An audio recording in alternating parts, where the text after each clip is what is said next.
Hola a todos, soy Mónica Hacha, dietista, nutricionista y tecnóloga de los alimentos. La cantidad de gente que tiene alergia a los alimentos aumenta cada año exponencialmente. Vamos a ver algunos de esos signos o síntomas que nos pueden hacer sospechar que tenemos una alergia alimentaria.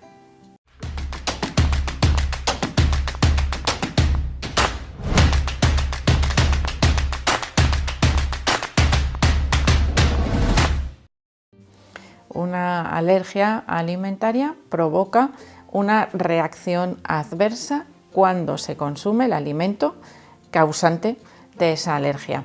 En algunos casos puede ser una reacción adversa leve, muy leve, y en otros casos puede ser una reacción alérgica grave o muy grave, porque podría llegar a provocar lo que se denomina un shock anafiláctico, que pone en riesgo la vida y que requiere atención médica muy urgente, es decir, es algo muy grave.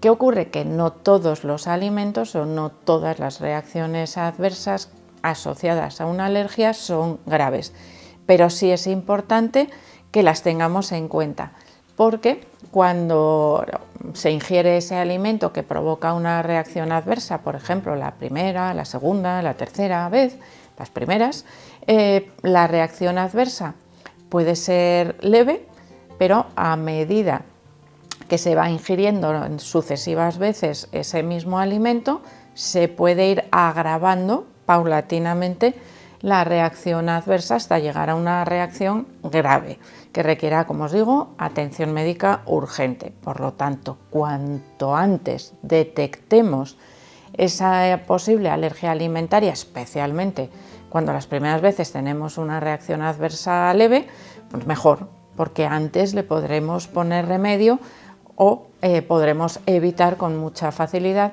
esa reacción adversa grave, que no siempre va siguiendo este camino, que a veces desde el principio es grave y punto, y se acabó. Nunca más vas a poder consumir ese alimento. ¿Por qué? Porque el evitar esas reacciones adversas supone una dieta de evitación, es decir, que no se consuma aquello que provoca la reacción adversa. Bueno, esto no es 100% real, porque existen actualmente métodos que se utilizan bastante de desensibilización, incluso existen algunas vacunas que pueden servir para que no se produzcan esas reacciones adversas graves. Los métodos de desensibilización se realizan generalmente a nivel hospitalario por el riesgo que supone el introducir o el utilizar ese alérgeno, aquello que produce la reacción adversa, esa alergia, en la persona para tratar de que su cuerpo reaccione de manera leve y no de manera grave. ¿Esto para qué nos sirve? Bueno, pues por ejemplo, vamos a decir, en España las alergias más frecuentes suelen ser huevo, leche, pescados y mariscos. En otros países pueden ser los frutos secos.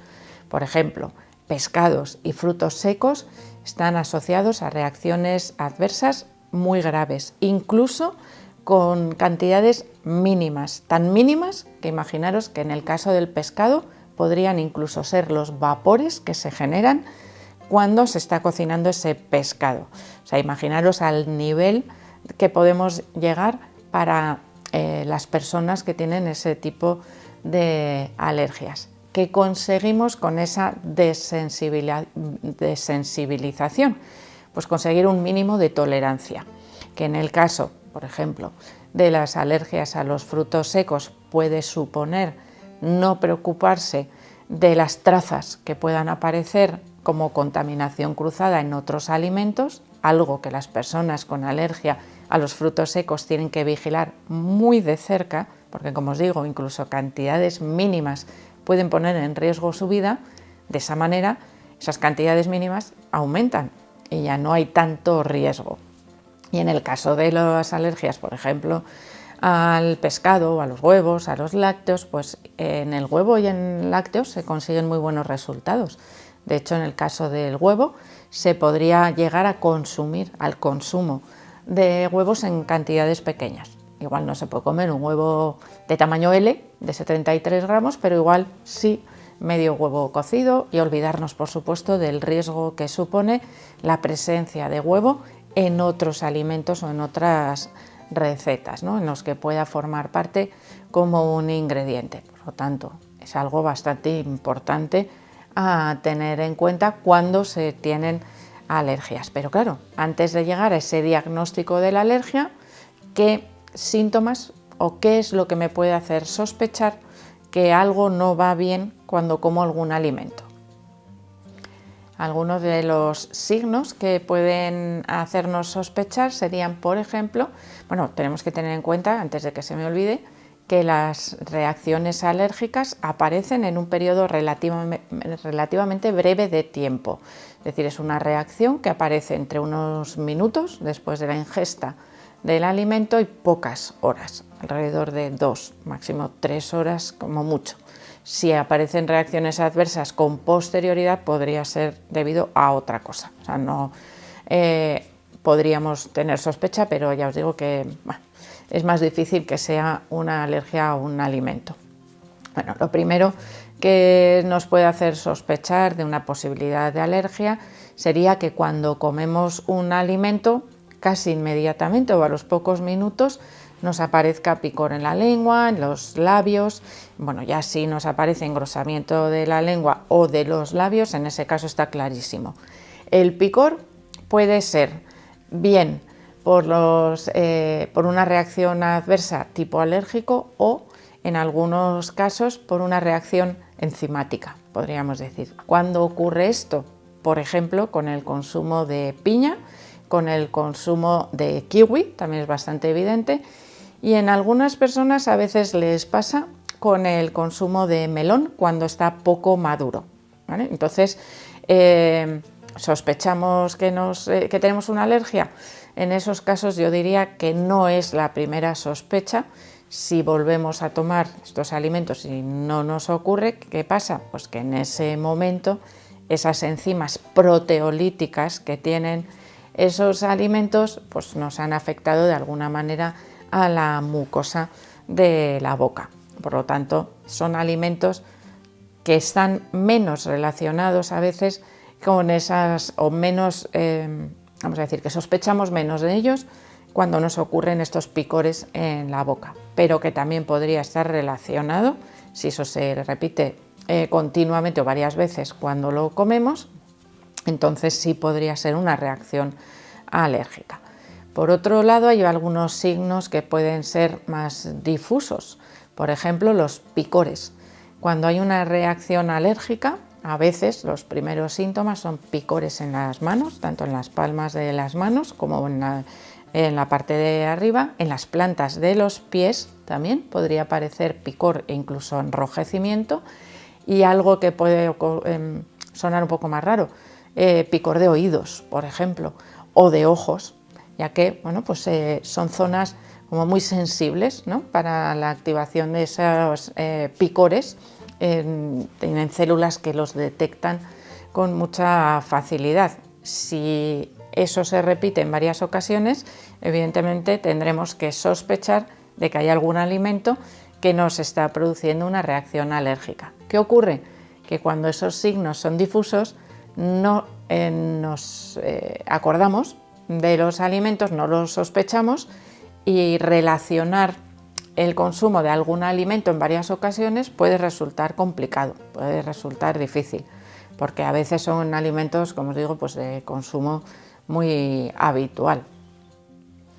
Otros síntomas que también continúo diciendo lo mismo, son difusos, pues nerviosismo, palpitaciones, mareos, malestar después de la ingesta de los alimentos. A veces se podrían confundir con los síntomas, por ejemplo, de una hipoglucemia o reactiva después de la ingesta de alimentos, pero bueno, siempre sería algo que deberíamos consultar en esos casos, si aparecen esos síntomas, ¿no?, después de la ingesta de algunos alimentos. Un poquito más evidente podría ser la congestión nasal, es decir, el moquillo que se cae a chorros muchas veces cuando se produce una reacción alérgica.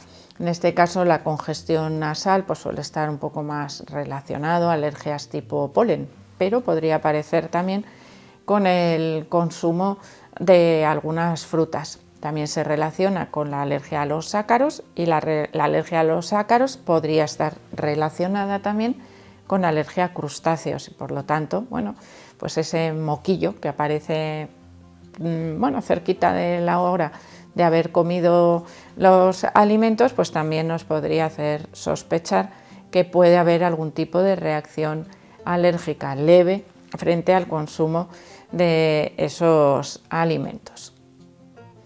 Las molestias gastrointestinales como dolor de tripa, náuseas, vómitos, diarrea, podrían confundirnos también porque podrían estar asociados a una reacción alérgica o a una intolerancia, que no es lo mismo y por lo tanto, bueno, pues tendríamos que aprender a distinguir, ¿no?, ese tipo de reacciones alérgicas. Las intolerancias generalmente están relacionadas con un cuadro de mala absorción, por eso se relacionan prácticamente siempre con molestias gastrointestinales. Es algo que no funciona bien, sobre todo a nivel intestinal, en la absorción de esos nutrientes. La más característica o la más conocida podría ser la intolerancia a la lactosa, que no es una verdadera alergia, aunque sea también una reacción adversa. No participa el sistema inmunitario directamente, sino que hay otros factores que son los que producen las molestias. La reacción alérgica siempre tiene participación de una respuesta inmunitaria exagerada, podríamos decir, o no acorde a la ingesta de los alimentos. Así que es importante diferenciar también entre unos y otros. Pero ante cualquier sospecha de reacción alérgica, consultar con el médico porque, como os digo, puede agravarse y realmente llegar a ser pues, algo que ponga en riesgo nuestra vida. Así que es muy importante realizar las pruebas alérgicas necesarias para descartar, ¿no?, esas reacciones adversas. Así que espero que os haya gustado el vídeo, por supuesto que le deis al like, no dejéis de suscribiros al canal y espero seguir viéndoos a todos en los próximos vídeos.